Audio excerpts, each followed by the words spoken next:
Hey there, Jeff here, and today we're talking about the importance of networking and how making the right connections in the right way can set you up for success both professionally as well as personally and dramatically affect all areas of your life. You could be larger than life, bigger than the world, living out the hopes and dreams of every boy and every girl. You know you could.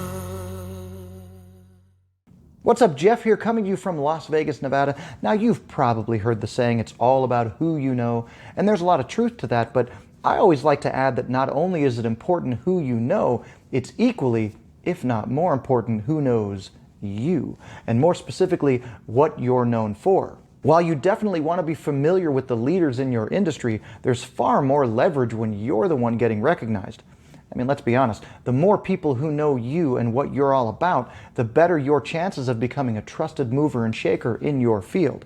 So how do you go from being the one who knows who all the power players are to actually being part of their inner circle? Well, back in the day, you'd often have to physically be in the same area just to even casually connect with someone. But now, thanks to the internet and social media, you have access to people from all over the world, literally in the palm of your hand. Since access isn't really an issue anymore, you'll want to make sure you've got a compelling reason for reaching out to someone and an even better reason for them to bother getting back to you and furthering the connection in the first place.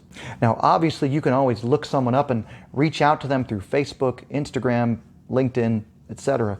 But if you're just spamming someone's inbox looking for favors, chances are you probably won't get very far at all with that strategy.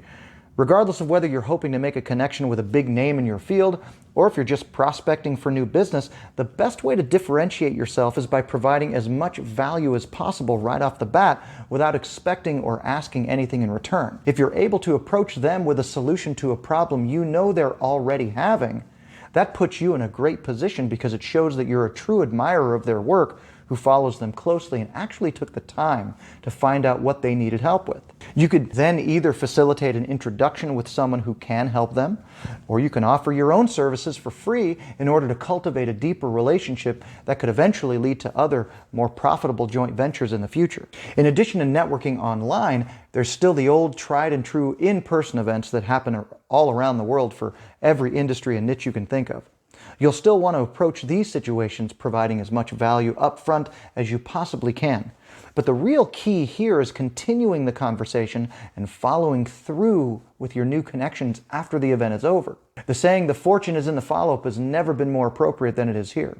One thing I find interesting is that far too often people connect in an event or mixer, exchange information, and then for some weird reason never follow up after the first initial contact. One reason for that might be that one or both of the parties might not feel as if they have anything of value to offer the other, but if that were the case, you probably wouldn't have hit it off enough to exchange contact info to begin with. Chances are there's a reason why both parties felt compelled to get each other's contact info, so even if there's not an immediate need one can help with, you can still reach out and learn more so you can provide some value when the time comes. Another thing to keep in mind is that since it's so easy to connect with people online these days, you really want to make sure you're putting your best foot forward with regards to how you're branding yourself on social media, or if you're even making the effort to brand yourself at all. For the most part, everyone is just a quick Google or Facebook search away, so if you're looking to make a connection with someone by offering value, you want to make sure you're presenting yourself as someone worthy of getting to know.